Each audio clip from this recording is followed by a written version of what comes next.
Yes, it's good. Hi, today I'm very happy to talk with Ngozi Okaro, and we will talk today about social sustainability. And just to give the 5 principles of social sustainability, um, the 5 principles are social equity and justice, diversity and inclusion, democratic participation and empowerment, livelihood security, and social well-being and quality of life. I say that because often when we talk about sustainability, we always thinking just about environment and nature, but we need to be all together to have a sustainability life. So today with you, I would like just present to you just quickly, and I will give you after time to speak.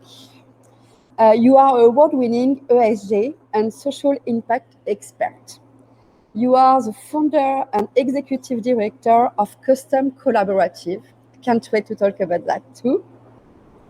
And your last article that I just read about you, it's why that you built bridges in and between organizations and individuals to create opportunity and access, which is why we recognize her incredible contributors to the advancement of women, the majority of which are immigrant and low-income women. I love this explanation. So, hi, Ngozi. Hi, Julie. I'm so glad to be here today. Thank you for inviting me. You're welcome. Can you present to you, introduce yourself? Sure. My name is Ngozi Okaro. I'm the founder and executive director of Custom Collaborative, which is a nonprofit social enterprise in New York. And again, I'm excited to be here and talk about what we're doing and what you're doing overall with sustainability. Yes, it's like you said to me, you want to bring more Black and brown people into sustainability. Is it the role of custom labs? Maybe you can talk about custom labs to explain to us more. Yeah, for sure, for sure.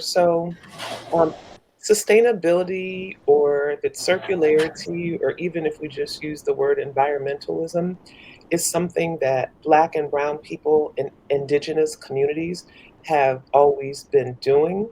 Um, but in terms of like the formal movement around sustainability and these things, Black and Brown people have been excluded, right? And so I think that the more we can let Black and Brown people know that the practices that they've been using for generations and centuries and millennia, that these are the practices of environmental protection and sustainability, the better it is for all of us. And I feel like people will be able to bring their own practices and techniques into the movements, but I really want it to be less exclusive and more inclusive of the people who have always been doing this work, which is Black and Brown people. Yes, and I have a lot of questions with you, and I would like to understand because we to start a sustainable life and sustainable idea like that, we always have something we happen in the past. And why are you started to think about the place of the woman in the society and about sustainability?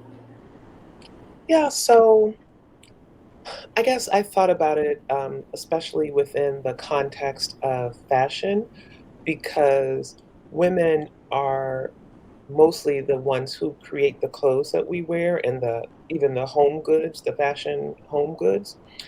And women are most affected. So they're most affected if the wages are low in the industry. They're most affected by the dyes that are used to make the clothes, right? Because they're within, close proximity. They're most affected by Just about everything, even the textiles. So if the textiles have a lot of chemicals, that's affects women, but women have disproportionate say in how the industry runs. And so I just thought it would be really important to center the experiences and the knowledge of women in sustainability. Yes, it's a lot. When you see the number, it's like you said, it's often women and sometimes kids. We create the fashion industry, and I just read about some people in Asia say that you can know the future color of the fashion just when you look at the river. It's I don't know if you know that, but it's scary. It's true. It's true. I mean, I myself have I remember at one point I was at a textile factory in Nigeria, and then just outside of it, the stream was red, right? And so then that means the water is this color because of the dye that they're using, and so it just goes directly into water systems. Probably many places across the world where the people are living in communities where the companies and government and whoever has said it's okay to pollute there, right? And so I just want us, to be aware and just try to think of how we can do things differently that privileges, the people and the planet over profit. Yes, it's often like that, but not with sustainability. We will change that. And can we talk about the black and brown women, and why are you decided to help them? And yes, I think we have a lot of Sure. things to say. Yes, absolutely. So, as we talked about, women do the majority of the labor in the industry, and mostly that is Black and brown women. I mean, even before the United States, before we started outsourcing all of our clothing production, most of it was done by immigrant and racial and ethnic minority women. And it remains that way across the world, right? Like you're saying, there's a lot of clothing production in Asia, and there's some in Africa as well. And so these women have almost been like disappeared from the process. And so what I'm trying to do is elevate them to their rightful place. So elevate them to the people whose voices are heard and who can be decision makers within the industry. If it were not Black and brown women who make up the workforce, if it were men who made up the workforce, if it was people from the global north, then the wages would be different. The labor standards would be different. And so I just want to situate the people who are doing most of the work and really paying most of the costs with their bodies, even. I want to situate them in the center of the conversation. Yes, it's uh, it's so important, yes, to to give the place of all the people. And like a woman, often when I talk with friends of color, and we say that it's already sometimes difficult for a woman in the society to be just a woman and to have a work with equity. But often often finish the conversation and say that for women of color it's more difficult than for a white woman, and I can imagine how it's already difficult for me sometimes, and how it can be difficult for other women. Do you know how we can help people to? Yeah, part of what I think is people need to get out of each other's way. And so when I say I want us to center the Black and brown women who are doing this work, it's not just because they're doing it, it's also because I feel like these people have the keys to sustainability, to continuing to support the environment, to they just have the most ideas and have been innovative, right? We know that.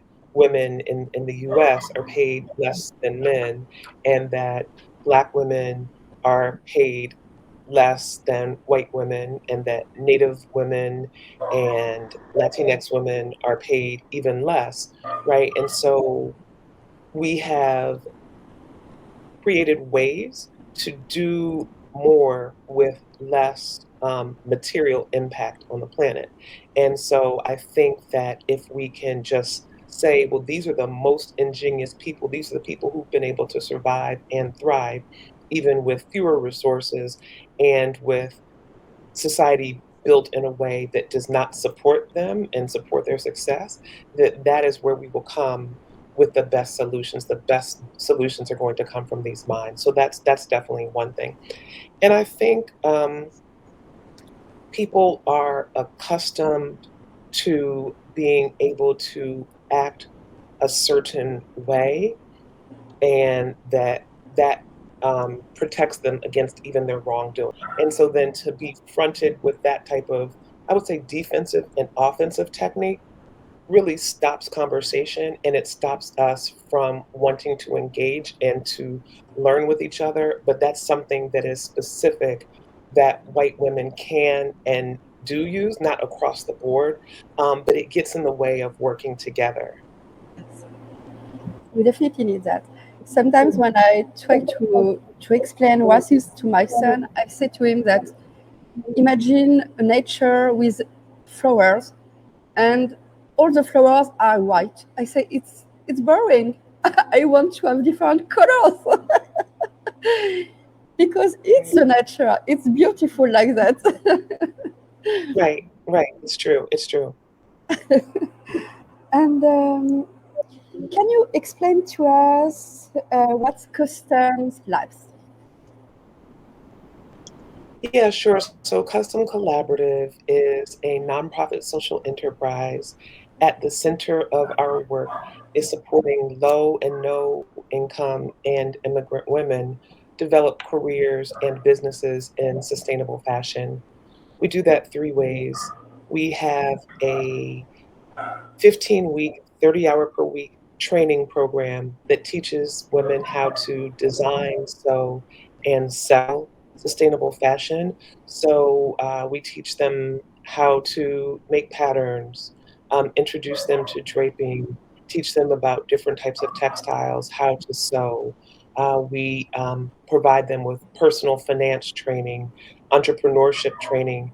So by the time they graduate from our program, they have a business plan as well as the ability to make custom garments for other people.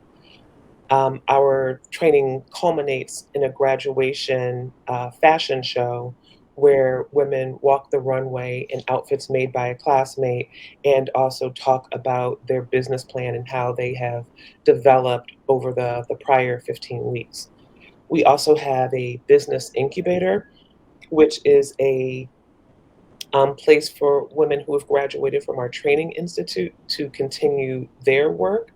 And we can place them in jobs, internships, apprenticeships, uh, provide them with business leads, contacts, continue to help them develop their business plan, and provide them with paid work. And then we also help within the incubator other small and emerging designers. So that program, people from really throughout the city and different parts of the country have come to us for support on sourcing, samples, consulting around sustainability. And then the final part of our work is worker-owned cooperative development. A worker-owned cooperative is a business like any other, except that the people who do the work actually own it, so they share the rights and responsibilities and the profits and losses of the business. And again, we do all of this centering the no and low income and immigrant women in our programs, so we can advocate for and with them for a more sustainable and just fashion industry. It's a lot of work. Yeah, it is a lot of work. It's It is a nice. lot of work, yeah, but it's very rewarding work because, um, I personally and the staff have the opportunity to see people transform their lives and feel more confident in themselves and grow their businesses and develop businesses in careers that they thought were out of reach for them in the past. Yes, it's so nice. And if people want to join you, do you have advice or what they can do? Yes, absolutely. So our website is customcollaborative.org. I So will they put can it. always, yes, yes, yes, they can go to that website and find out what we're doing. There are places where they can fill in if they want to volunteer or if they want to apply for a training program. We also are on Instagram and Twitter at Custom Collab 1L. And people can email us info@customcollaborative.org. Of course, as I said, we're a nonprofit social enterprise. So if people have paid work that they want us to do, that's great. If people want to make a donation in support of and in solidarity of striving and ambitious women, that's great too. But we're always happy to have more followers and supporters and to grow our community. Nice. Oh, do you know Andreas to New York City Fashion Institute? Yes, yes, absolutely. We have good friends at Fashion Institute of Technology, at LIM, at Parsons, and we're just really grateful to be part of the community of people who are learning and doing more in New York. I believe that New York is the fashion center of the world, and in order to continue to maintain that, we will have to continue to innovate and um, operate under the best practices in the fashion industry and then share that with others. Yes, and there's a lot of work to do with the fashion industry. It's a lot. We And do you oh yes, do you have something to add that you would like to talk about? Yeah, sure. So one of the things that we're doing is I said we have this training program. On April 11, we will start the first day of the new cohort. So it will be cohort 11. It's just amazing for me to reflect on the progress that we've made since we first opened our doors in October 2016, training women, being confronted with the pandemic, and then coming through that while still providing opportunity and having new partners. We have a partnership that started last year with Fondation Chanel. We also have partnership with PVH. We're starting one with Theory, and so we're so grateful to have these partners, among others like North Six, Mar Hoffman. But we're constantly adding to the roster of fashion organizations that support Custom Collaborative, but also organizations that are not necessarily within fashion, but believe in sustainability and diversity, equity, inclusion, and justice. And so we're really glad to continue to work with some places like Garment District Alliance and others, again, just to really center um, the experiences and the needs of the New York City community and beyond in supporting women who can really do amazing and excellent work. In fact, in June, we will do a program supported by Department of Cultural Affairs, and so we're really excited about that. So I hope that all of your viewers will stay tuned and be prepared for that event that will happen in June 2023. Nice. I will try to come join you. Yes, yes. Thank you, thank you, thank you. And do you have a wish for the future? And maybe talk about what's the what's for you the a sustainable life in New York that we can wish for all of us? Yes, I mean, I have so many wishes, but one is that, again, we continue to center the women who are doing this work. We recently had one of our participants um, Irma Torres actually won an award from Circularity Day from the Manhattan Borough President Barnard College. And she's somebody who has great ingenuity, but would have been on the sidelines and ignored if she weren't lifted up by our community. I just think about people like um, Janice Parker, who's one of our participants, who her sustainable line was just featured in Essence magazine.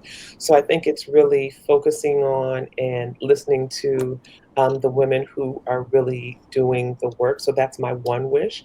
And I think that my other wish would be something that I mentioned recently in both Harper's Bazaar and Vogue Business, but the wish that we center in our storytelling and even in our photo shoots, the really large diversity of women. The photo shoot that we did in November with photographer Camilla Falquez had women of different who were from different countries, who were different sizes, who were different races, different ethnicities, different religions. And it was like one of the most beautiful shoots that I've seen, you know, when it was represented on the pages of magazines. But to really remember that there's a variety of people, we all want to be clothed and we all want to feel good about the clothes that we wear. So those are my two big wishes right now. Perfect. I wish to. Yeah, Julie, what is your wish? Oh, I wish that we can bring a lot of people with in this sustainable movement.